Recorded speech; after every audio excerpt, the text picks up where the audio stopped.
now, and well, other people will join later on. So hello everybody, I'm very glad to welcome you today for our session dedicated to the energy transition for islands and isolated territories. Before beginning, few things. First thing is session will be held in English, as we have some speakers and some participants coming from other countries. So I'm sorry, I know that we have lots of French people in the session, but for the other peoples that are not speaking French, we're going to do the session in English. Second thing I want to tell you is that the session is being recorded for your information. And finally, you've been muted, and I please keep the mute. And if you have any question, just send the question on the chat, and we'll try to answer the question during or at the end of the session. A presentation, rapid presentation. I am Sebastian Dalmas. I'm a partner at Edenware, a French and Spanish company expert in sustainable and innovative projects, and I'm also part of the coordination team of the ICE project. And then with me today, I have three wonderful speakers. I will briefly present them, and they will come back after presenting themselves, but just to present them, we have Peter Connor from the University of Exeter. We have Gwendal Wong from the SDF, and we have Fedea Stefanides from the University of East Anglia.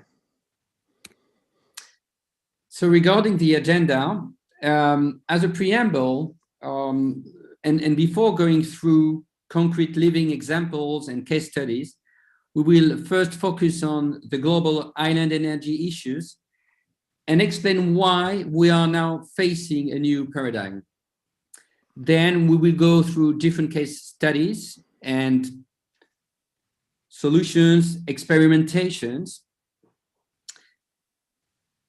willing to explain to you what we've done within the ICE project and what are the solutions, the technological solutions we think we could be put in place. But we would like also to demonstrate that citizen participation is a key element in the transition.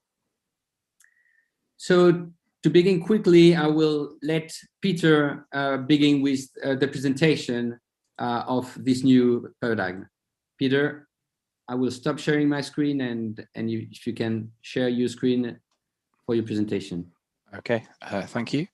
I'll just tab through to the right page and share my screen with everybody. And hopefully now you can all see that slide, the first slide. So as Sebastian mentioned, I'm Professor Peter Connor. I work at the University of Exeter's Cornwall campus down in Penryn, Cornwall, so quite on the periphery of the UK and energy grid, and so peripheral energy issues are quite a big deal for us, as well as decarbonising the electricity and the energy system generally.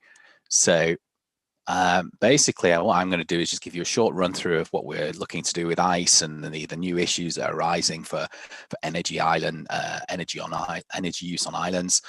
So basically, just to give you some background, about 10% of global population live on islands, so it's a fairly significant number. It's a fairly significant number in terms of consumption, but also in terms of emissions and environmental impact. As well as that, people on those islands often struggle with issues around generation and consumption, and basically they tend to have more issues with access than people on large land masses, and the energy that they can access tends to be more expensive. So, for example, they're often reliant on diesel, and the diesel has to be brought in, and they have to use relatively small systems, and it means that the costs can be much higher. So, for example, with some of the islands we're going to deal with today, Ushant, the cost of generating power is about 3 times what it would be on the mainland in the same country.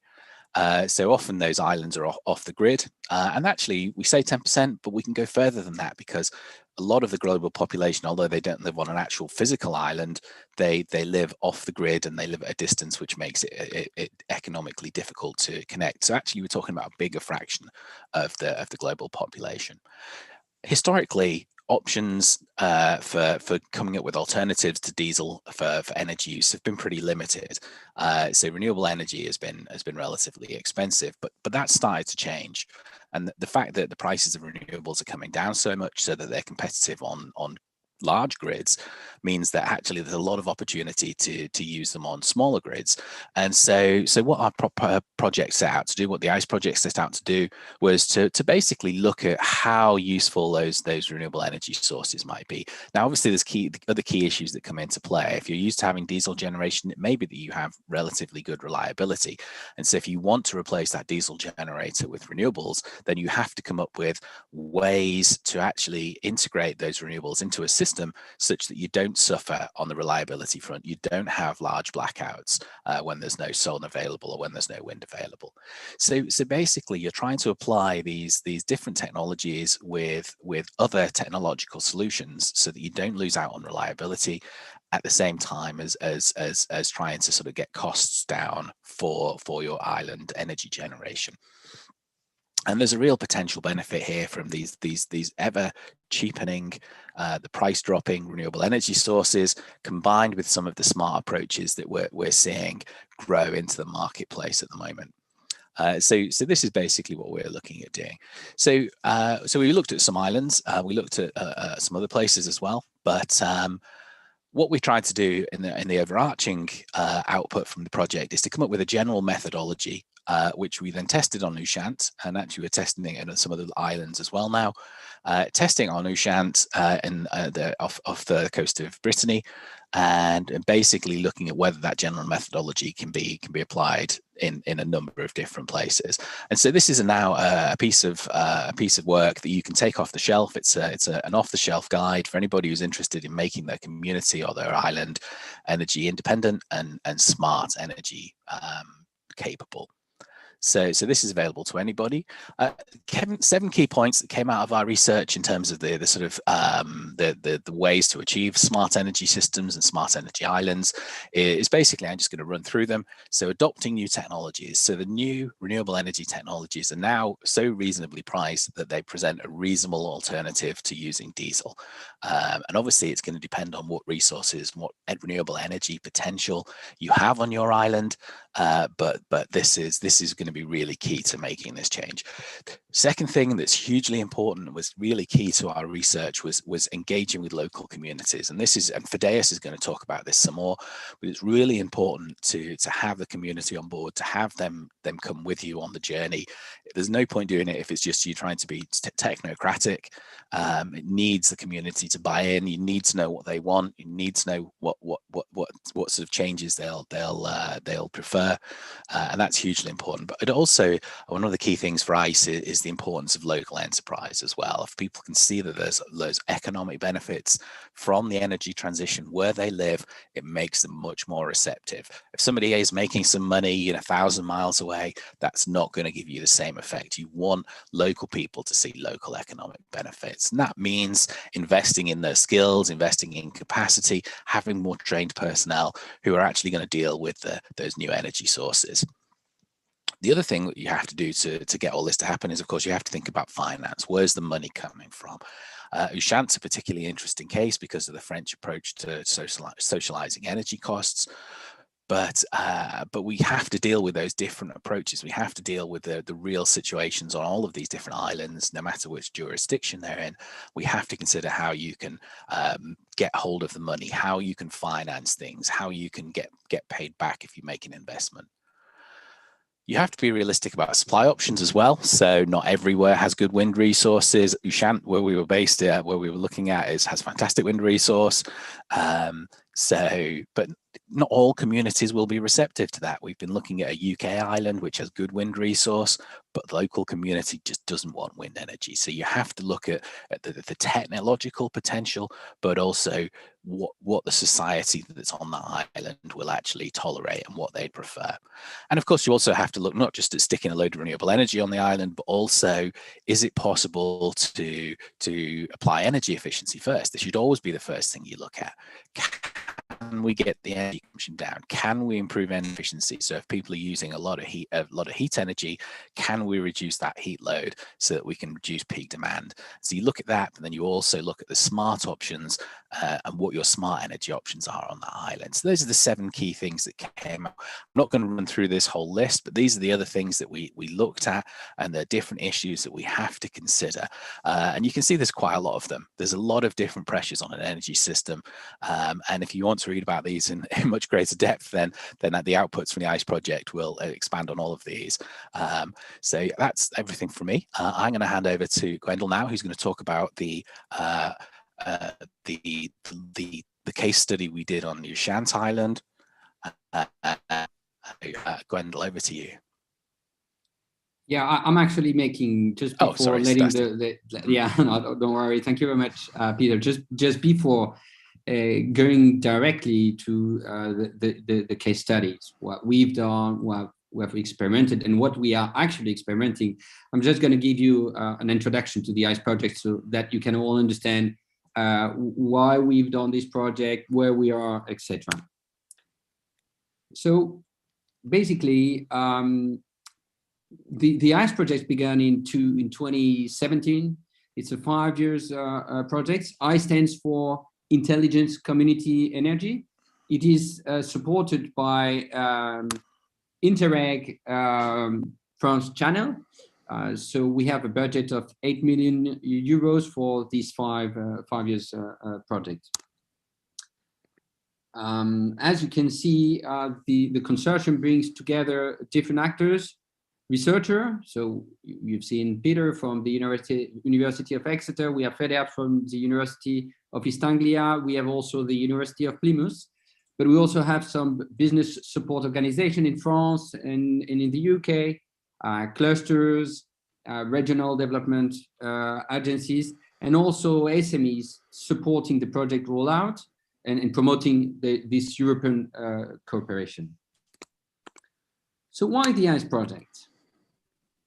Yeah, isolated communities is quite the key word of the beginning of the project. We speak about islands, but we speak definitely about isolated territories, which is the focus and the target we have on the project.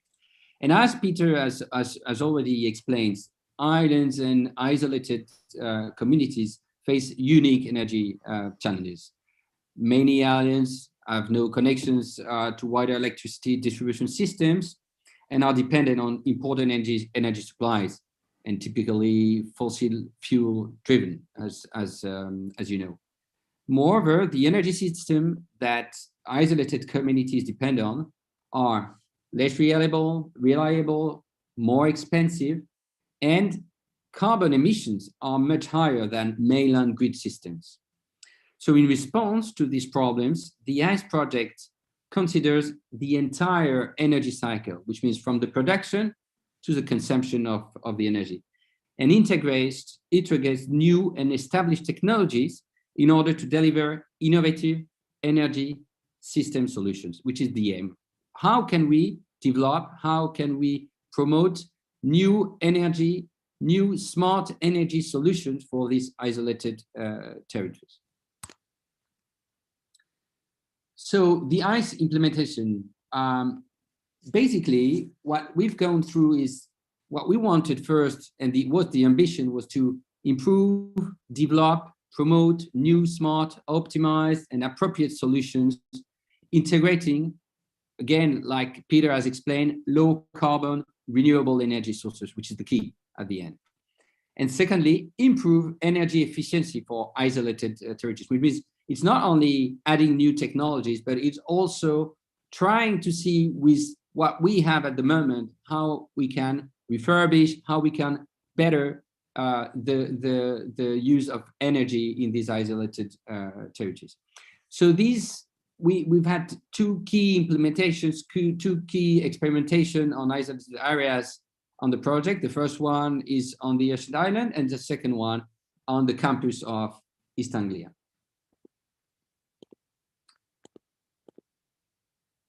The ICE targets. Basically, we have 2 main targets. On the one hand, we have the territories where actually the transition happen. And on the other hand, we have companies, organizations able to design smart energy solutions from production to consumption. So we actually launched a recruitment process for companies and an organization able to provide these solutions. And we have decided to implement some of these solutions, such as sensors to control energy production, storage, and consumption, a power battery solution dedicated to the tidal turbine, IT solutions for the regulation of the energy system, and efficient automation tools and sensors. And this is what we are willing to expand, bringing together solutions that can answer part of the energy needs of these isolated territories. So that's it for the Global ICE presentation. And I think it was important for you to understand the global picture of what we are willing to do before entering. And I will let Gwendal now gives concrete examples for you to show you what has been done and what could be done in other territories. So Gwendal, I will let you share also your screen. Thank you, Sébastien. So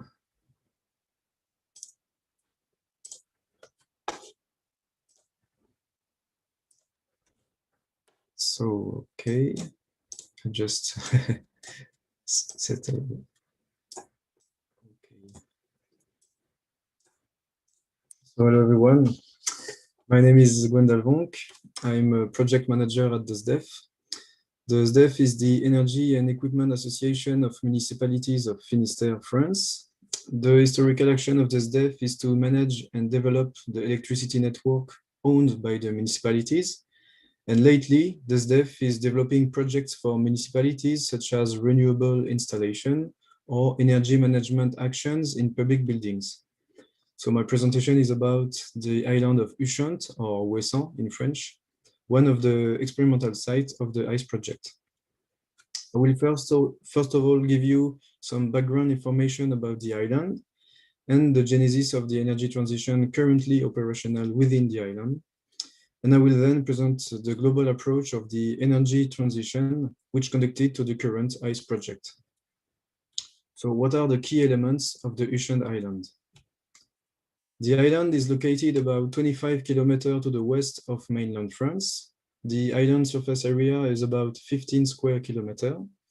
And one of the main characteristics of the island is that it is not electrically connected to the continental grid and possesses its own microgrid. The Ushant population reaches 862 permanent inhabitants for almost 500 households. The population density is around 60 inhabitants per square kilometer. The working population accounts for 1/3 of the population. And the age distribution analysis shows that the population have a high share of people older than 60. Regarding buildings, the island counts a total of 1,000 residences with a high share of secondary residents. Most of the residents are individual houses. Ushant welcomes around 150,000 tourists per year, which results in a daily population of up to 3,000 persons per day in summer. There are 180 tourist accommodations for a total of 2,300 beds. And finally, there are around 500 vehicles on the island with a driven distance of only 2,000 kilometers per year per vehicle, resulting in a total annual mileage of around 1 million kilometers per year. Regarding the energy context, as isolated territories, Ushant needs to import fuel oil for electricity production, around 1,600 tons per year, and also fuel oil for heating of large buildings, and also importing the vehicle fuels, which needs to be imported. To a lesser extent, wood and gas bottles are also imported for heating. And on the other hand, the island needs to export all of the municipal waste. As there is no gas grid nor heat network, the main energy vector is electricity. Therefore, the energy transition of Ushant is currently mainly focused on electricity. The temperature varies along the year, resulting in a high seasonal variation, as can be seen on the left-hand side.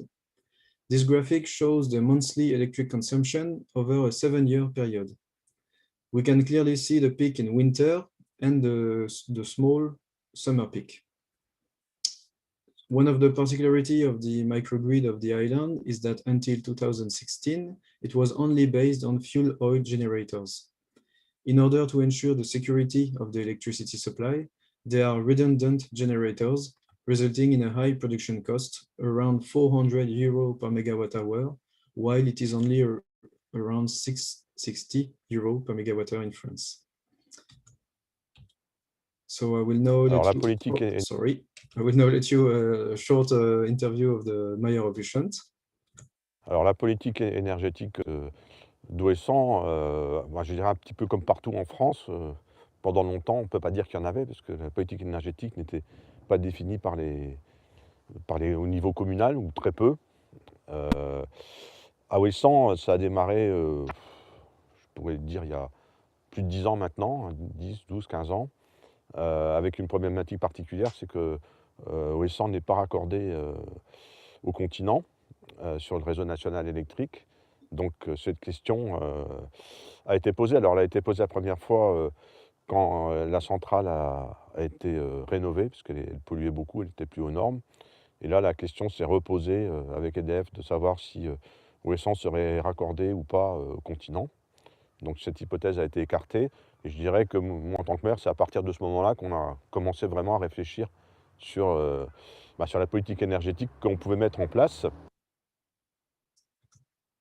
So regarding the genesis of the energy transition of Ushant, so the following timeline is a good visual way to understand the genesis. In the early 2000s, the French network operator and electric producer EDF needed to replace some generating capacity, as explained by the mayor. New fuel oil generators were implemented in 2005. In 2010, the Association of Ponant Islands, AIP, which federate 15 islands on the French west coast, started to reflect on the energy transition needs for 3 non-connected islands, Saint, Molène, and Ushant, in the green circle, which all belong to the Finistère department.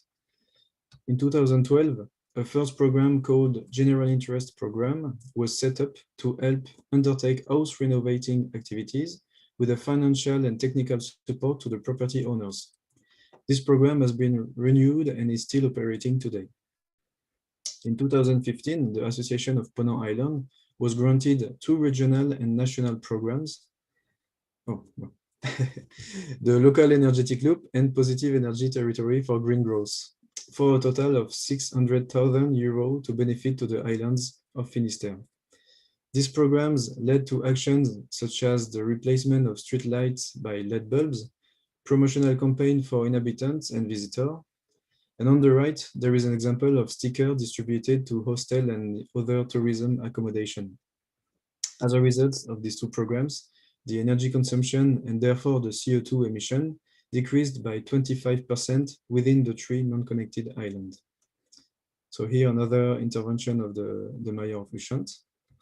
Il y a assez longtemps aussi déjà, on avait, au niveau de l'association des îles du Ponant, commencé à travailler là-dessus pour Ouessant, mais aussi pour d'autres communes, avec la réduction de la consommation d'énergie à la source. Donc il y a toute une campagne pour que les gens puissent acheter des appareils de froid plus vertueux, le changement des ampoules, on est passé progressivement aux ampoules basse consommation puis aux ampoules LED, et puis un programme d'intérêt général pour la rénovation de l'habitat. Et enfin, dans ce domaine-là aussi, par exemple, le changement de tout le parc d'éclairage public pour passer en LED.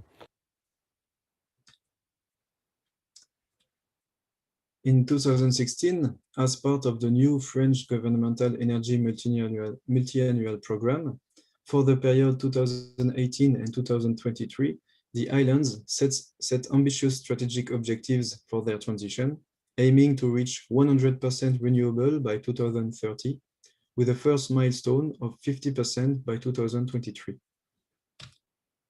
Oui, l'autonomie énergétique, évidemment, c'est l'objectif pour 2030, hein, c'est fixé par le plan pluriannuel de l'énergie. 2030, ça paraît loin, en même temps c'est très très proche. Donc je sais aussi d'expérience que les calendriers sont rarement tenus.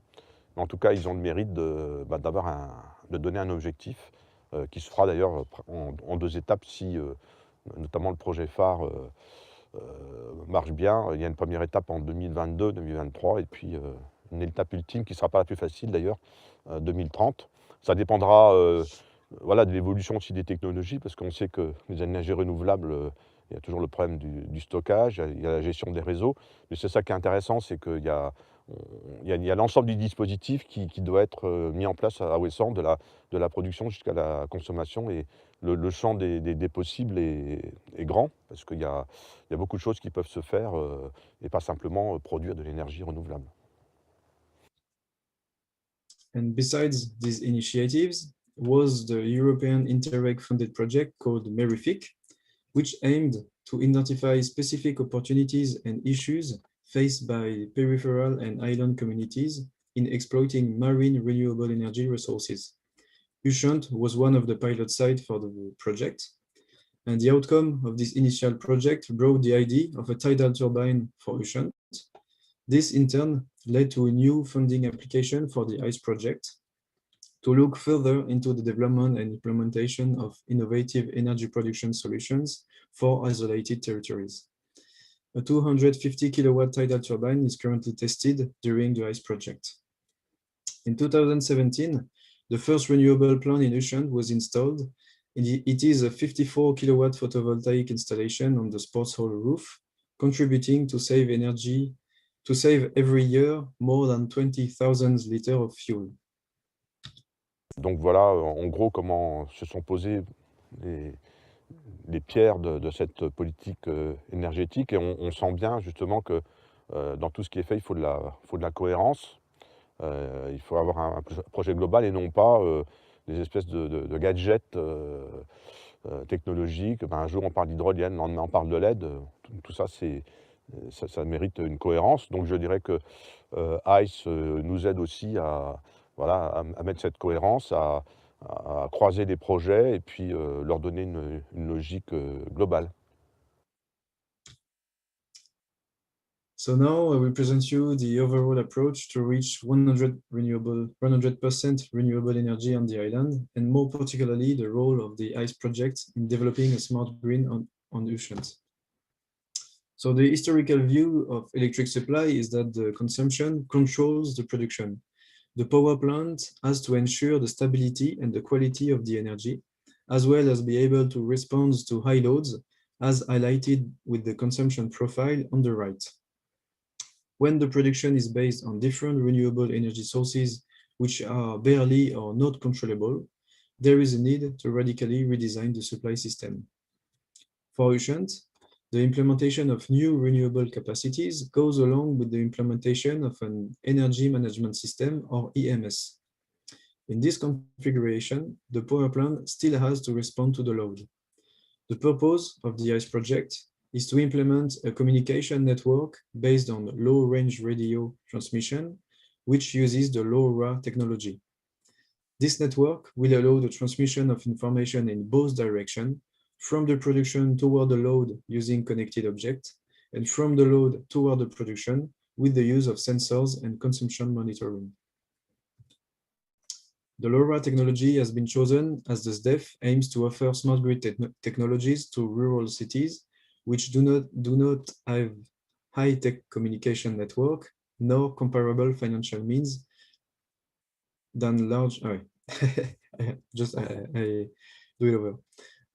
The SDEF aims to offer smart grid technologies to rural cities which do not have high-tech communication network nor comparable financial means than large cities or metropole.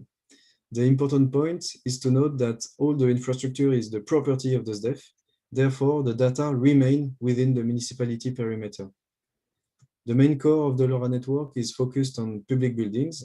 On Ushant, 11 buildings are equipped with electric meter sensors and environment sensor, including measurement of temperature, humidity, luminosity, and in some buildings, the CO2 content. 4 antennas collect the data using radio frequency, and then transmit the data using 3G, 4G toward the servers located 300 kilometers away. The servers also belong to the SDEF. The data are then processed and are available via an online supervision. In addition to this infrastructure, we launched 2 experimentations, especially on Ushant, using connected objects and the LoRa network. First, we plan to implement remote switches on heating devices, heaters, and hot water boilers. The idea is to allow a planification of consumption as well as remote control. A schedule for each building will be filled by users, and based on the schedule, the consuming devices are automatically turned off or on. 4 buildings will be equipped: the town hall, the elderly club, the canteen, and the library, for a total of 26 heaters and 4 boilers, which represents a controllable power of 30 to 60 kilowatts. The solution will be operational in April and will be running for the rest of the year at least. The schedules could be transmitted to the production in order to forecast the consumption. Also, this infrastructure could contribute to consumption erasure with a signal from the production asking to shut down heaters in peak periods. However, this requires some studies and tests which will be performed this year. And the second experimentation relates to a communication interface displaying a range of color in relation to grid status of Ushant. The idea is to give a simple and efficient information. Green means high renewable production and low consumption. Red means low renewable and high consumption. And white, this is somewhere in between. The color is based on the calculation of renewable energy share over the power consumption. Once we have the color signal, the next step is to transmit the information to the population. And we will experiment 2 types of objects. The first one simply displaying the color, and the second one displaying more detailed information related to the household's consumption. With this signal, the population can choose to consume at the best period, but it only affects consumption from washing machine, dryer, oven, etc. With these technical bricks, the population can actively participate to the adaptability of the grid. Prototypes will be available in April, and final objects will be distributed in May to 80 volunteers. These technological bricks will contribute to reinforce the smart grid infrastructure on Ushant, which will connect production to consumption in order to reach the 100% renewable target in 2030. So thank you for your attention. I came to the end of this part of the presentation. If you have any questions, feel free to ask later on or contact me afterwards. And I give back to Sebastian, the lead of the presentation. Thank you very much, Gwenda, for your presentation and for the key elements you've been able to give regarding the Ushant case studies, mixing also the words of the mayor, which is quite interesting also to understand the evolution of the energy transition in Ushant. And I think that we've been able to see that, of course, new technologies are key. It's evident, whether on the production side with renewable energies, whether putting in place sensors to lower energy consumption. But it's true that at the early beginning of the ASH project, we were definitely convinced that technology does not make it all, which means citizens are also key. And I think that the consumption is really important. And within ICE, and it helps me to give the word to Fedeas, who is going to talk about consumer engagement. But we do think we are convinced that citizen participation is really important also in this transition. Mm-hmm. So Fedeas, I let you launch your presentation and explain what should we do and what we've been able to do and what have we been able to highlight regarding this consumer engagement.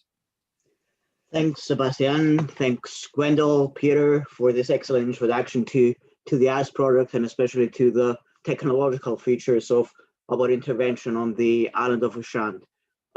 In this final part, as Sebastian has introduced, I'll be focusing on the social dimensions of Ushant's energy transition, but I'll also be comparing experience from Ushant against other islands. So basically, a critical starting point of our work on the ICE project is the acknowledgement that the social dimensions of energy transitions risk being overlooked in favor of a technocratic vision in which the technical natural sciences take sole responsibility. Against this backdrop, we focus especially on the development, production, acceptance, and use of technologies by individuals in society, and more broadly, on the role of energy publics in sustainable energy transitions. Simply put, it is not enough to develop new technologies and launch new smart system solutions. Rather, the success of the energy system transition will be measured by how it will be possible to combine what is technically possible with what is socially desirable.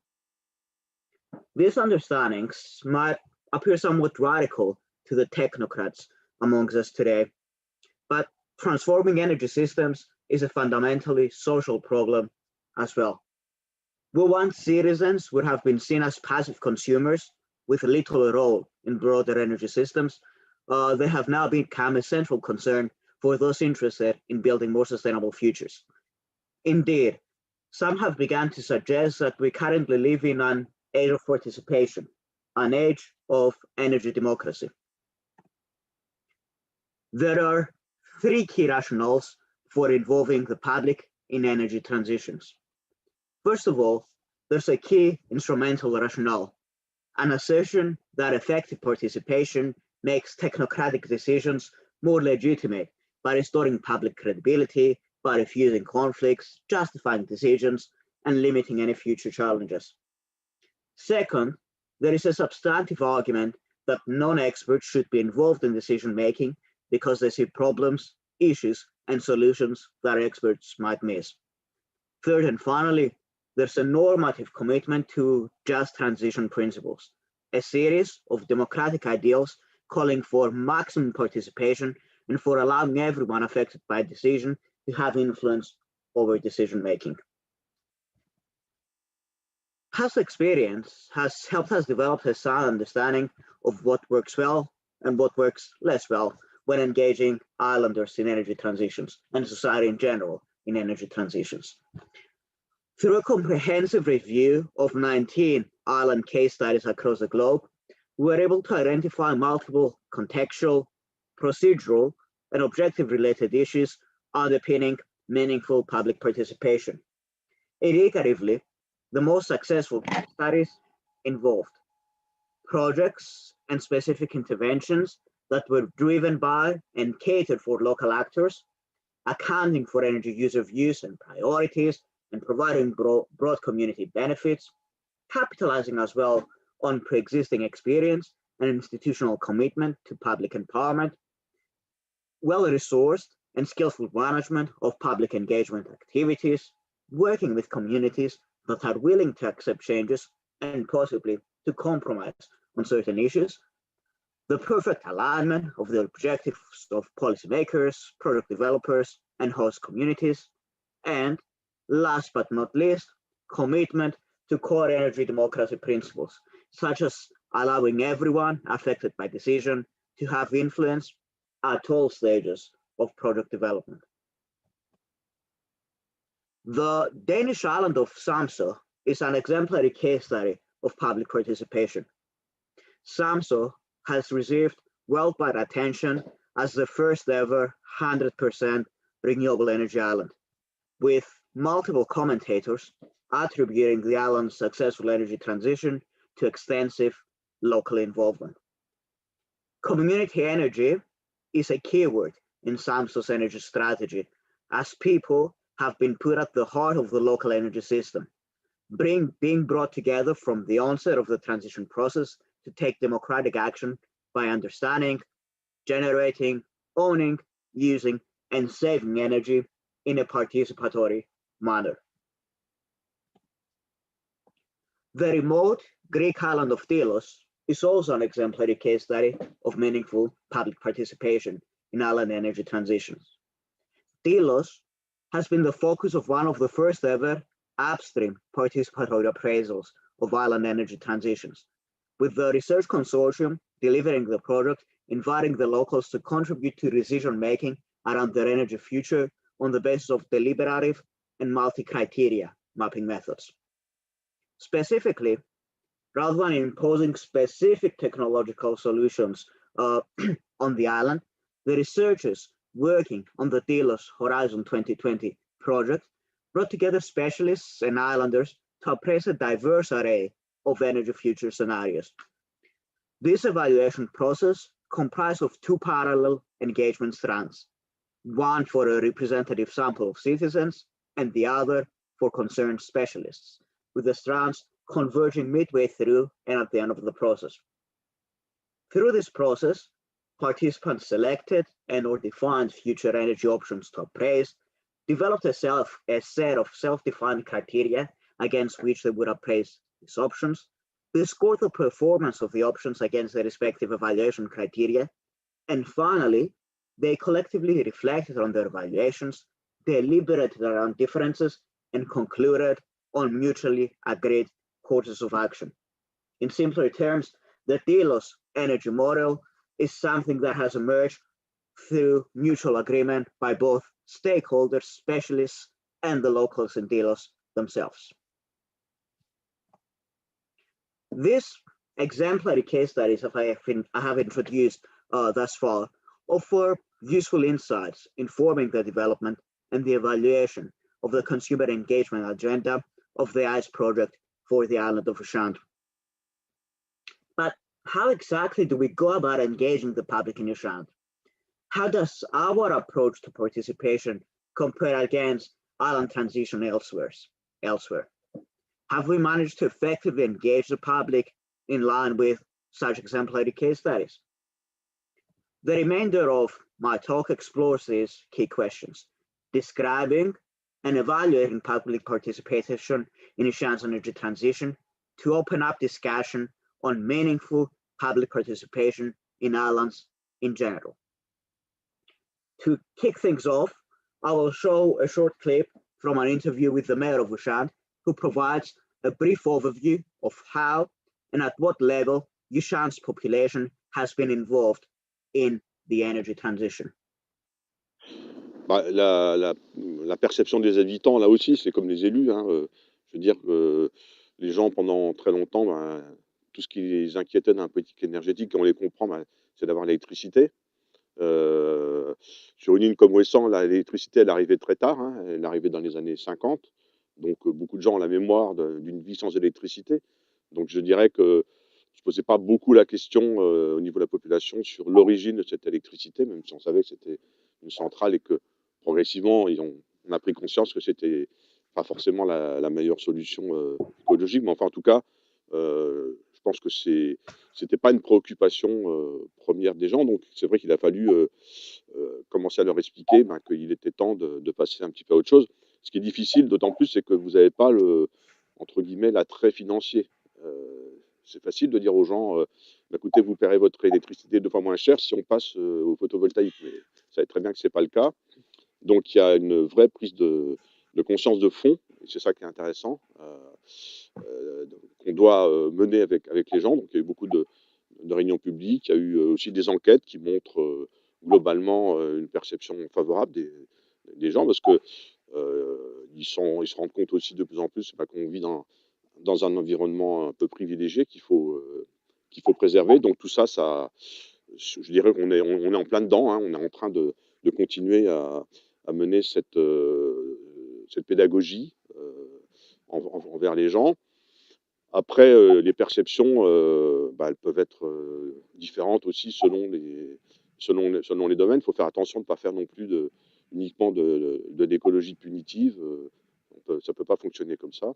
Donc, je dirais que c'est un travail de longue haleine également. Je pense que ça, les gens ont bien compris que c'était de l'intérêt général. On leur explique aussi que c'est une énergie qu'on contrôlera peut-être plus qu'auparavant, parce que quand vous parlez aux gens d'économie d'énergie individuelle, de mieux mesurer leur consommation, même de photovoltaïque, certains commencent à se dire tiens, je pourrais mettre sur mon toit, etc. Donc les gens se sentent de plus en plus concernés. Donc il y a l'intérêt général. Il y a aussi peut-être l'idée que ça peut créer de l'activité dans ce domaine-là. et puis que Wesson pourrait devenir pourquoi pas une sorte de laboratoire sur la transition énergétique par le fait justement qu'on est autonome en production d'énergie. So, the mayor's overview of public participation in Ishan's energy transition essentially focuses on the provision of information to locals to sort of convince them of the necessity of this transition.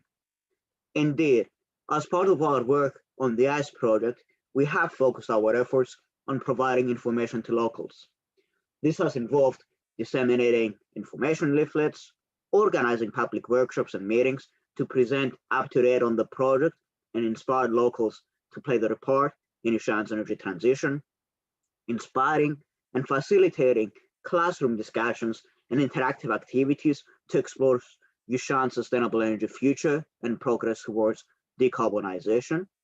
And finally, we have been involved in organizing a flagship exhibition, making full use of audiovisual technologies and involving locals in a series of games and interactive activities focusing on Ishan's sustainable energy transition. But there's significantly more to Ishan's energy transition. As part of our work on the ICE project, we have also been involved in efforts to make locals active participants in the transition, either through the systematic consultation of the public at critical stages of project development, through the distribution of questionnaire surveys, or by inviting expressions of interest and involving interested householders in the emerging smart grid network.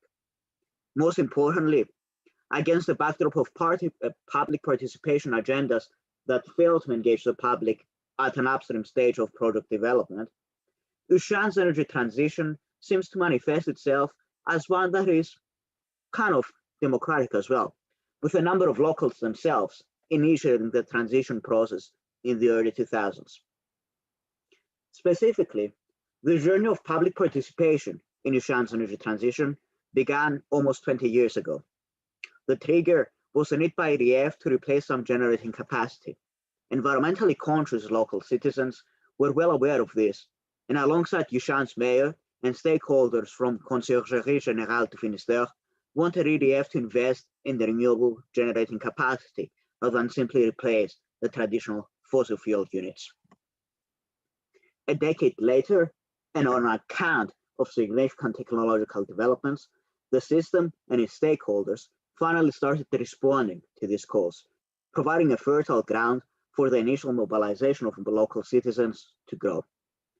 This brings us to the third and arguably most important phase of public participation in Ishan's transition: the introduction of the whole host of sustainable energy technologies on the island, made possible through the ICE project, and the simultaneous systematic engagement of Ishan's energy publics. The fact now that it took almost 2 decades for Ishan to take important steps towards energy supply decarbonization highlights multiple problems encountered in this process, some of which are acknowledged by local stakeholders, such as Ishan's mayor himself, who we saw earlier on today. Specifically, in spite of support for a sustainable energy transition by some locals, this was not possible in the early 2000s because of significant barriers to action. Renewable technologies were at the time still immature and prohibitively expensive. EDF had no interest in promoting renewables and had not yet developed a climate change mitigation agenda. Local legislation designated a large part of the island a protected landscape area and forbid building any renewable energy plants at a distance less than 100 meters from the shore. And finally, the broader local community wasn't convinced as yet of the necessity of an energy transition. Even when technological and political developments made a transition more likely, the political agenda was still dominated by the bigger opportunity at the regional and national levels, and thus a localized energy transition for Ishan was not prioritized by those with decision-making power, even though it had certain local stakeholders and some local citizens themselves calling for a transition, for a sustainable energy transition, that is. The ICE project now might have finally brought this transition to fruition, but unfortunately, a critical evaluation of public participation in Ishan's energy transition reveals that we haven't really or fully managed to empower locals either. Upon critical evaluation of our work in Ishan against the assessment framework introduced in this slide you have before you, we uncover a rather tokenistic approach to public participation, whereby locals are mostly unable to affect project outcomes. Hence, the case study of Ishan gets a rather low score of around 3.5 out of 8 possible marks for public participation. While some local stakeholders were the ones who inspired the transition in the first instance, a truly just, responsive, and democratic transition would include citizen control or delegated partnership in decision-making, with locals essentially not having a say over specific technologies, the starting of the infrastructures, etc. Our work, as we have seen already, mainly focuses on informing and consulting the public about technocratically developed solutions. Ushrant thus manifests itself as a typical case study of public participation in island energy transition. Experience from islands across the globe suggests that it is quite common for participation to remain rather tokenistic, as is the case in Ushant. Of course, this is not to say that the role of public participation is the same in all island energy transitions. For example, whilst multiple local case studies fall somewhere towards the middle of the scale of citizen control, there are also several inspiring examples, such as SAMSO, which I introduced earlier on, that manifests itself as an exemplary case study of empowering energy publics in sustainable energy transition processes. Specifically, our project, the ICE project, accounts for local needs, and there is an alignment of local and developer interests, with practically everyone being unequivocally supportive of renewable and smart grid technologies. We use various types of media to provide information, and locals are also able to choose the form and duration of their engagement in the energy transition, either as somewhat passive participants in public meetings or as active users of our smart grid solutions. However, several contextual, procedural, and objective related issues undermine efforts for truly meaningful participation. First, we, as a project consortium, have a predominantly instrumental rationale for participation, basically seeking to maintain public credibility and justify decisions. Second, with the ICE project essentially building on past work of the Merific project and Sabella's work on tidal energy, we have essentially been forced to follow a specific transition pathway with limited scope for upstream public engagement prior to committing to specific technological solutions. The predominantly decide, announce, defend approach we adopted was, in other words, somewhat of an inevitability. Third and finally, we encountered significant social barriers to participation. No matter how willing product developers are to engage the public, participation ultimately depends on the public themselves. Several locals were not willing whatsoever to participate in our events and workshops, arguing amongst others that they didn't have the time capacity, expertise, know-how, or sufficient interest to attend. The fact that we organized several activities and the prolonged 20-year transition process also contributed to participation overload and fatigue amongst a specific segment of the local population. While some initial failed attempts to instigate a sustainable transition informed a relatively common feeling that public participation is not particularly important, that they would just waste time learning all the details about the project without much scope for either changing anything or of utilizing all the information disseminated.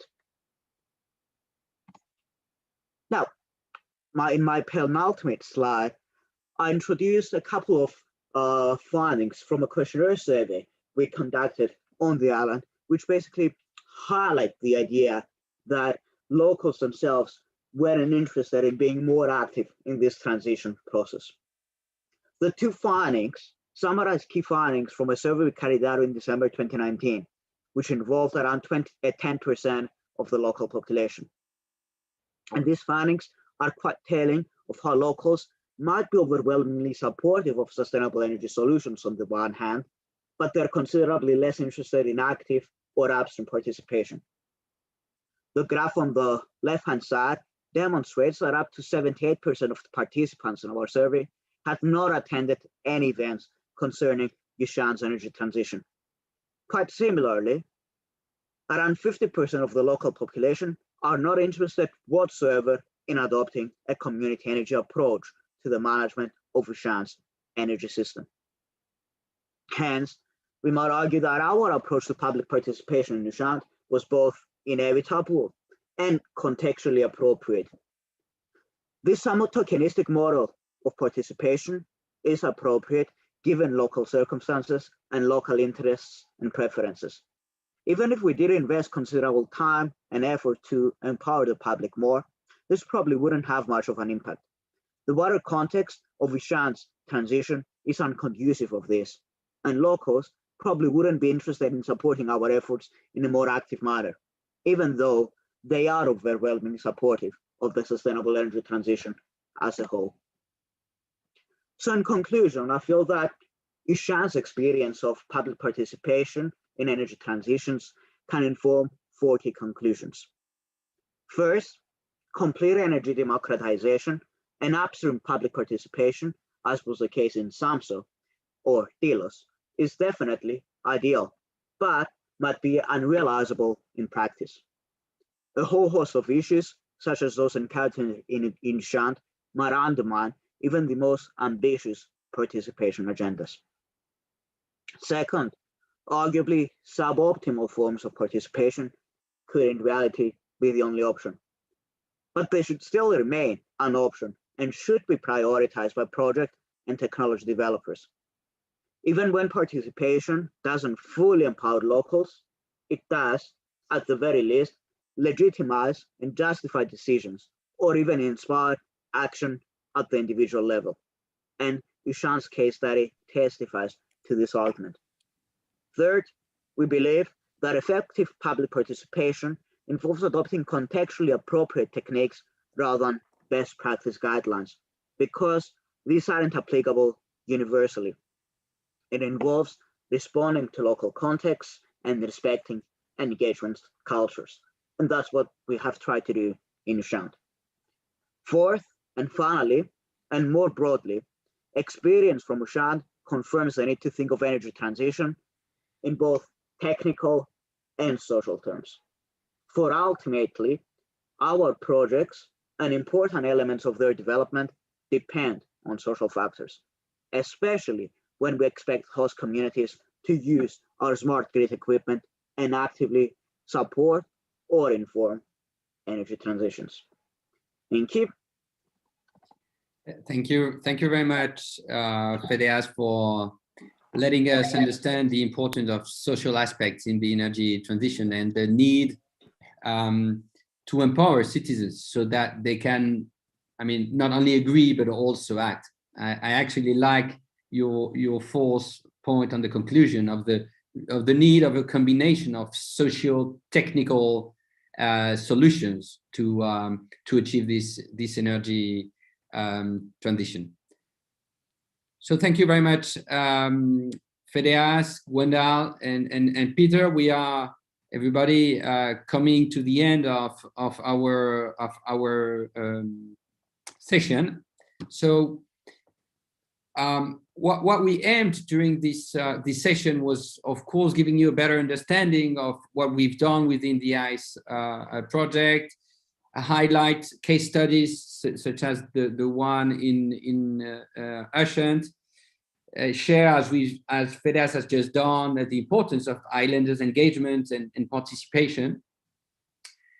But most of all, what we'd like to do today is to share and demonstrate the huge potential for the other islands, other isolated territories. Actually, smart energy solutions do exist for isolated territories, and we are building it. So what's next for us in ICE, and what you on your side listening to us today could be interested. Well, on our side, we would like to disseminate. We would like to share experiences and to foster the replications we've done on the experimentation on the different case study. So basically, we have created what we've called a nice network constituted with both companies on the one hand and territories on the other hand, in order to promote our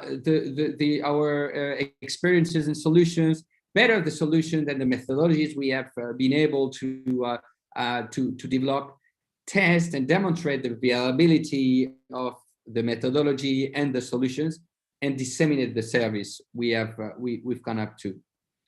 At the moment, our ICE Territories Club has already 83 islands, which means 83 islands from all over the world have joined the club to better understand our solutions, to better understand our experiences.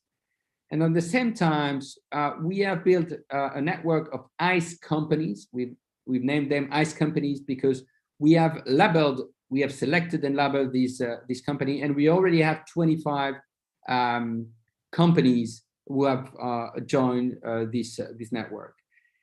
And even if we are at the end of the project, one thing really important for us is not to stop the project at the end of this year, but just to take the project as the premises of the energy transition in these isolated territories and be able to replicate what we've done in other territories. So in 2021, for example, we still have feasibility studies and replications that will be put in place, and that you could, as an organization, a company or a territory, you might be interested. So I will, as a conclusion, just kind of launch an expression of interest for all of you.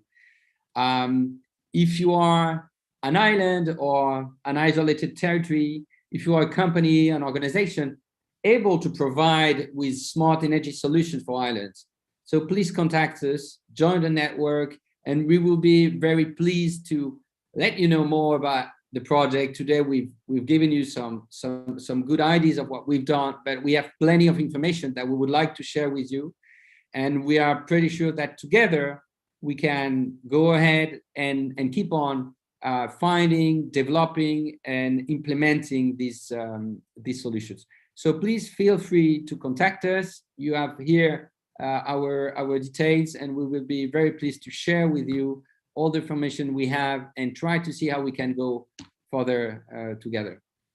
I thank you very much for your attention. It was nice from you to be there and to listen to us. We have some few time for questions and answers, so I don't know if you have any question or you would like to ask one of us any questions. Do not hesitate. We are few people, so do not hesitate whether to unmute your micro and ask the question or send the question in the chat.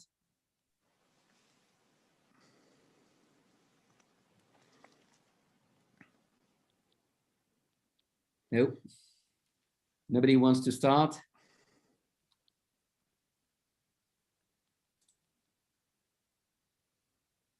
Yeah, I see one. Sorry.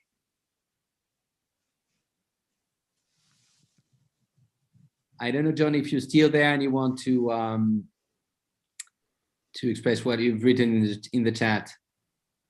Yeah, sure. Thanks. It wasn't really a question, and you've now. I'm sorry, I was reading it at the same time. and you've now issued the invitation to get in touch. So I'll be very pleased to do that. Yeah. Particularly being myself based in France. I'm working both as a consultant and as a renewable energy entrepreneur on solutions that I think are very island relevant, including some innovative ideas for small scale wind, 100 kilowatt, 150 kilowatt scale wind, consumption optimization, which was mentioned in the presentation for institutions and businesses, and also some cutting edge ideas in other areas. So I'd be really very pleased to stay in touch, see what information we can share. I really subscribe to basically everything that was said in the presentations, both about the importance of supporting island energy transitions and the need to involve not just local institutions, but local populations as well in taking control of energy systems. And if there's some way of working together on this, I'd be delighted. So I'll send you an email. My website and email address are in the chat, but I'll send you an email on this. And let's see if we can follow up. I really enjoyed the presentations. Sure. Thank you very much, John, for your input. We really appreciate it. And of course, we'll get in touch with you and see the possibilities we have to collaborate. Great, thanks. Thank you. We have a question, and I don't know who is going to answer this one. What are the greatest misgivings that you've encountered in the course of citizen participation? I think that this is one for you, Yes. Yep, I think the main challenge we encountered is as not necessarily having contextually appropriate solutions to start with, and us having to change our public engagement strategies along the way. And what I mean by that is that when we're kind of applying for funding for the project, we had some kind of really democratically inspired views around kind of engaging with the public from the onset, involving them in decision making, etc., etc. Quite similarly to what has happened in Delos, for instance. We also had these ambitions of perhaps kind of working along the lines of community energy and those kind of things.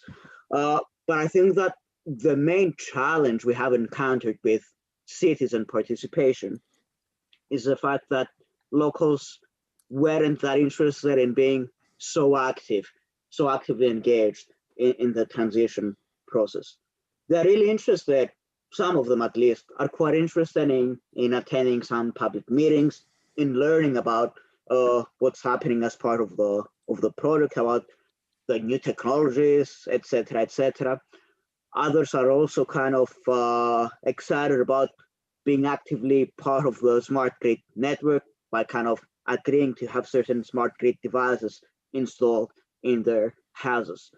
But I think for us, the main challenge was that besides that, the public wasn't that interested in participating any further in a kind of truly just or democratic manner. And that's obviously acceptable and that's understandable because, yeah, we do, I'm speaking as an academic here. As academics, we do have these ideas of kind of consumer empowerment and then public engagement and participation, etc., etc. But the reality of things is that we're not always kind of well aware of what's contextually appropriate and what's culturally appropriate. It's quite difficult for a community that hasn't been involved actively in decision-making around energy-related issues in the past to try and impose on them kind of a more participatory model. Therefore, it only makes sense, in a sense, to be focusing on information provision. So I guess that's the main challenge, but that's also the main conclusion of our engagement with people from Ushant, that it's not about trying to impose academically informed best practice models or understandings. It's about working with the community and really respecting their own backgrounds, experiences, views and priorities, and adapting engagement protocols accordingly.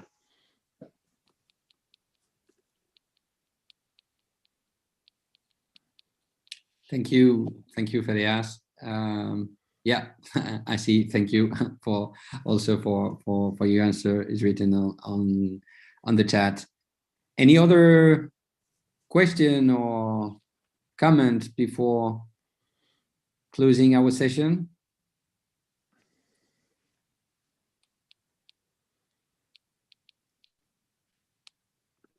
Well, if not, another thank you to everybody. You have our details, so do not hesitate, please, to contact us, to be in touch with us. We will be delighted to keep on discussing with you. We wish you a very, very good day. And if you have some other sessions, good other sessions. Bye-bye, everybody. Bye, everybody. Everybody, cheers.